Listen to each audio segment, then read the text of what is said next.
ক্ষুধা এবং দারিদ্র্যমুক্ত বাংলাদেশ গড়ার জন্য অন্যতম একটা জায়গা হচ্ছে এই জাকাত প্রদান করা। যদি বাংলাদেশের নেসাব সমপরিমাণ মালের মালিক যত ব্যক্তি রয়েছে সবাই যদি তাদের সম্পদের হিসাব করে করে জাকাত প্রদান করে, ইনশাআল্লাহ এই বাংলাদেশে ক্ষুধা এবং দারিদ্রতা কোনোভাবেই থাকা সম্ভব নয়। নেসাব সমপরিমাণ মালের মালিক যে ব্যক্তি, ওই ব্যক্তির জন্য জাকাত প্রদান করা ফরজ। যখন এই তার সম্পদটা 1 বছর পর্যন্ত অতিক্রান্ত হবে, যদি কোনো ব্যক্তি ব্যবসা করে তাহলে তার ব্যবসায়িক যে সম্পদ রয়েছে সেই সম্পদের উপরে জাকাত আসবে। এই ব্যবসায়িক যে সম্পদটা রয়েছে সেটা যদি স্থাবর হয় তাহলেও তার উপরে জাকাত আসবে, যদি অস্থাবর হয় তাহলেও তার উপর জাকাত আসবে। যেমন যদি কোনো ব্যক্তি স্বাভাবিক অবস্থায় ব্যবহারের জন্য জায়গা জমি ঘর বাড়ি অথবা নিজের পোশাক আশাক অথবা এরকম যত কিছুই রয়েছে ফার্নিচার, এই সমস্ত কিছু যদি ব্যবহৃত পণ্য হয়, ব্যবহারের জন্য হয়, তাহলে এই সমস্ত জিনিসের উপর জাকাত প্রদান করা ফরজ হবে না। কিন্তু যদি এটা ব্যবসায়িক পণ্য হয়, ব্যবসার উদ্দেশ্যে ক্রয় করা হয়, তাহলে অবশ্যই তার উপরে জাকাত আসবে। যেমন কোনো ব্যক্তি জায়গা জমির ব্যবসা করে, তাহলে তার জন্য যেই স্থাবর সম্পদ রয়েছে অর্থাৎ জায়গা জমি রয়েছে সেই জায়গা জমির উপরে জাকাত আসবে। কোনো ব্যক্তি ফার্নিচারের ব্যবসা করে, তার জন্য ওই ফার্নিচারের উপর জাকাত আসবে, ফার্নিচারের সম্পদের উপর তার জাকাত আসবে। যদি কোনো ব্যক্তি ফ্ল্যাটের ব্যবসা করে তাহলে তার ফ্ল্যাটের উপরে জাকাত আসবে। ব্যবসায়িক পণ্য হলে সমস্ত ব্যবসায়িক পণ্যের উপরে জাকাত আসবে। এরকমভাবে যদি কোনো ব্যক্তি ওট অথবা ছাগল অথবা গরু লালন পালন করে, এই ওট ছাগল গরু এই সমস্ত কিছুর উপরেও জাকাতের হুকুম রয়েছে। জাকাত প্রদান করবে যে ব্যক্তি নেসাব সমপরিমাণ মালের মালিক। এই জাকাতটা যে কোনোভাবেই প্রদান করা যায়। যদি কেউ চায় সে টাকা দিয়ে জাকাত প্রদান করবে, তার জাকাত আদায় হয়ে যাবে। যদি কেউ চায় অন্য কোনো সম্পদের মাধ্যমে অন্য কোনো পণ্যের মাধ্যমে জাকাত প্রদান করবে, তাহলেও তার জাকাত আদায় হয়ে যাবে। যাকে জাকাত দিচ্ছি সে না জানলেও কোনো সমস্যা নাই, কোনো ক্ষতি নেই, কিন্তু নিজের মনে থাকতে হবে, নিজের অন্তরে এই নিয়ত থাকতে হবে যে আমি এই সম্পদটা জাকাতের জন্য প্রদান করছি বা জাকাত হিসাবে প্রদান করছি। যদি এরকম নিয়ত করে থাকে তাহলে তার জাকাত আদায় হবে। দ্বিতীয়ত, যেই ব্যক্তিকে জাকাত প্রদান করা হচ্ছে সে সত্যিকার অর্থে মাসরাফ কিনা বা উপযুক্ত কিনা, জাকাত নেয়ার উপযুক্ত কিনা, সেই বিষয়টাও লক্ষ্য রাখতে হবে। এমন যদি হয় যেই ব্যক্তিকে জাকাত প্রদান করা হচ্ছে সেই ব্যক্তিটা জাকাত নেয়ার উপযুক্ত নয়, তাহলে তার জাকাত আদায় হবে না, যদি যেই ব্যক্তি জাকাত প্রদান করতেছে সে যদি এই বিষয়টা জানে। এরকমভাবে যদি আমার অধীনস্থ যারা আছে, অধীনস্থ বলতে যেমন আমার ছেলে সন্তান, আমার স্ত্রী এবং তাদের সংশ্লিষ্ট বা তাদের নসলে যারা রয়েছে, তাদেরকে জাকাত দিলেও জাকাত আদায় হবে না। এবং আমার আসলে যারা রয়েছে, যেমন আমার মা, আমার বাবা, আমার দাদা, এই জাতীয় যারা রয়েছে, এরকম উপর পর্যন্ত যারা রয়েছে, তাদেরকে জাকাত প্রদান করলেও জাকাত আদায় হবে না। জাকাত আদায় হওয়ার জন্য প্রধান শর্ত হচ্ছে যেই ব্যক্তিকে জাকাত প্রদান করা হচ্ছে ওই ব্যক্তি অবশ্যই নেসাব সমপরিমাণ মালের মালিক নয় এবং সত্যিকার অর্থে ওই ব্যক্তি মাসরাফ, সত্যিকার অর্থে ওই ব্যক্তি হকদার। এই রকম ব্যক্তিকে জাকাত প্রদান করতে হবে।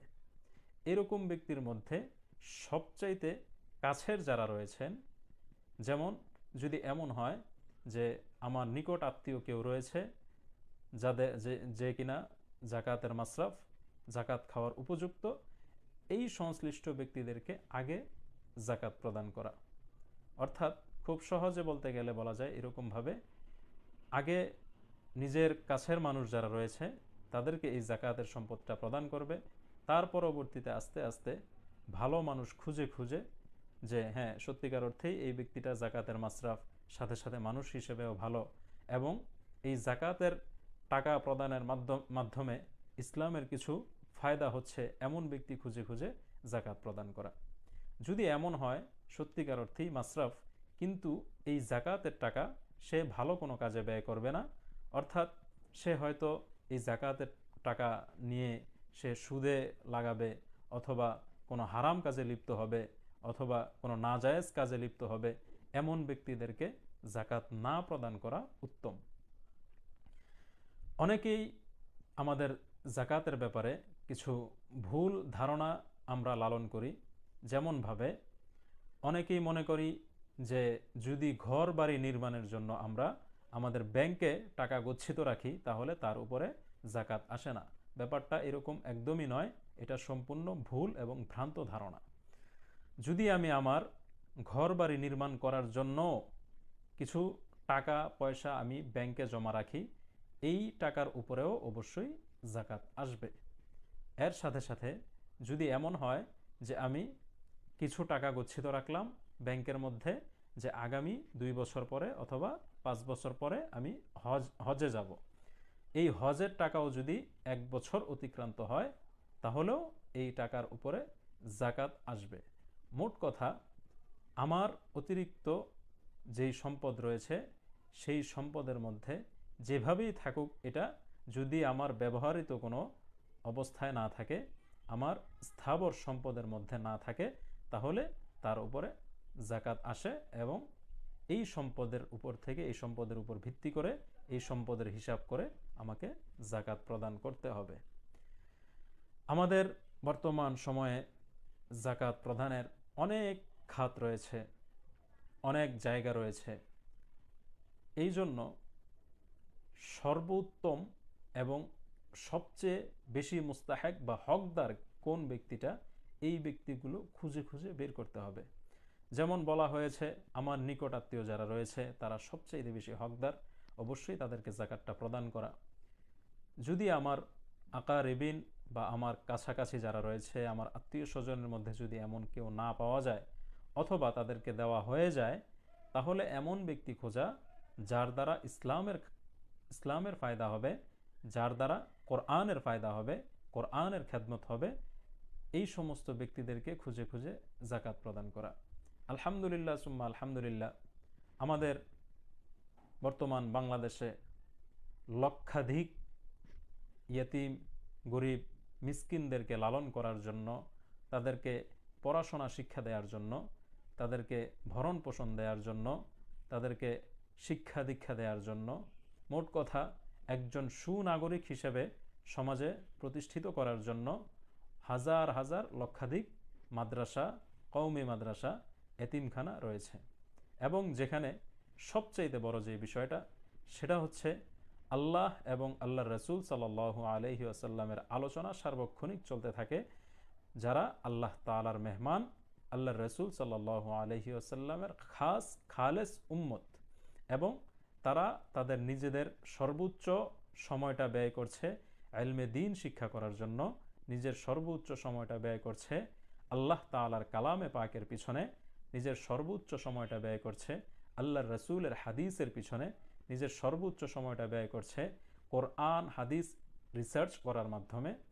যেহেতু এই ছেলেগুলো অথবা এই জায়গাগুলোতে আল্লাহর রসুল সাল্লাল্লাহু আলাইহি ওয়াসাল্লামের কোরআন এবং হাদিস শিক্ষা দেয়া হয়, এই ছেলেগুলো শিক্ষা গ্রহণ করে, সেই হিসেবে আমার আত্মীয় স্বজনের পরবর্তীতে, আমার কাছাকাছি যেই ব্যক্তিবর্গ রয়েছে তাদের পরবর্তীতে আমি এই সমস্ত ব্যক্তিদেরকে, এই সমস্ত ছেলেদেরকে আমি আমার জাকাতের টাকাটা প্রদান করতে পারি।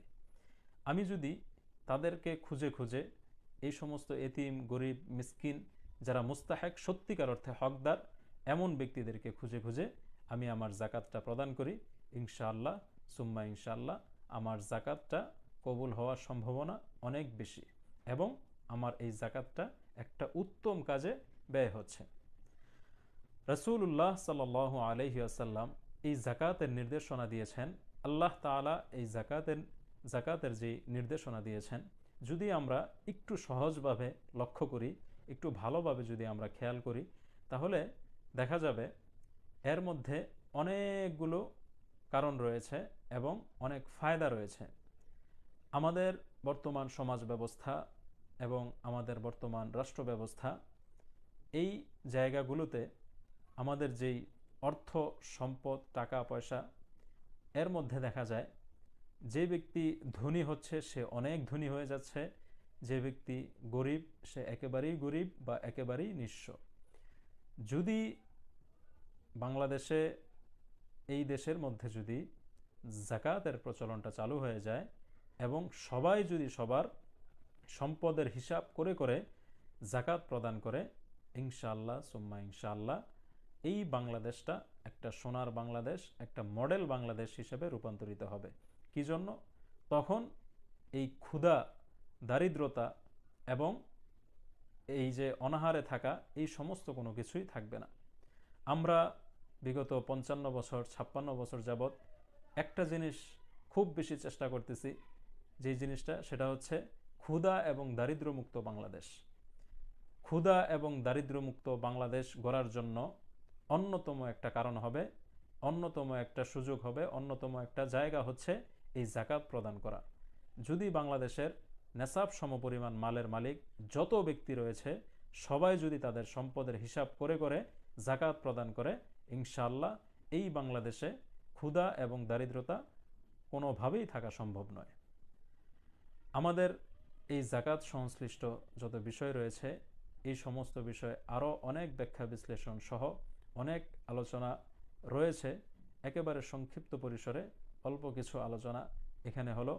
আল্লাহ তাআলা আমাদের জাকাতকে উত্তম জায়গায় প্রদান করার জন্য আমাদের সবাইকে তৌফিক দান করুন। আমিন।